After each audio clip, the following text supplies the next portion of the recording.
That's Cyprus, sir. These are a small extract from a book. Identify, if you can, which book it is. That's Cyprus, sir. The gunner grinned. You can just see Mount Olympus on the horizon, nearly always going to Castello Rosso. We fly a big dog leg over Cyprus. It is to escape observation, sir, and it takes us well clear of roads. To escape observation, he says. The heavy transatlantic drawl came from the bucket seat diagonally across the passage.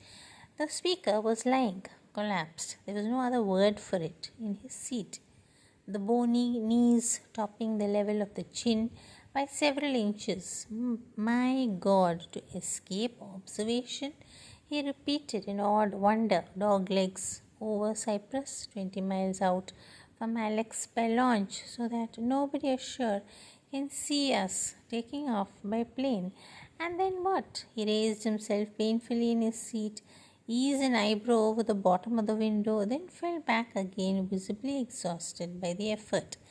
And then what? Then they pack us into an old crate that's painted the whitest white you ever saw, guaranteed visible to a blind man at 100 miles, especially now that it's getting dark.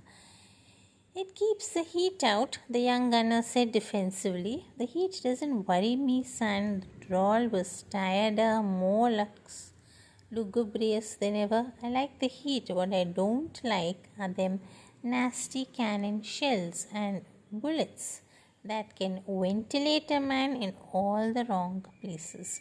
He slid his spine another impossible inch down the seat, closed his eyes wearily, and seemed asleep in a moment.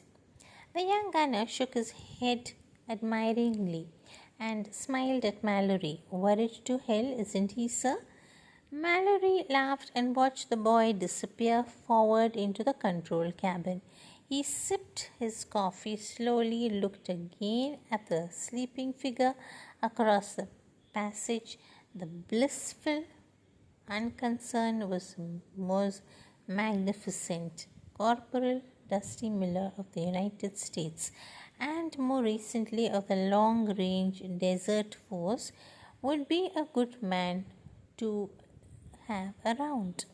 He looked around at the others and nodded to himself in satisfaction. They would all be good men to have around. 18 months in Crete had developed in him the unerring sense for assessing a man's capacity for survival in the particular kind of irregular warfare in which he himself had been so long engaged.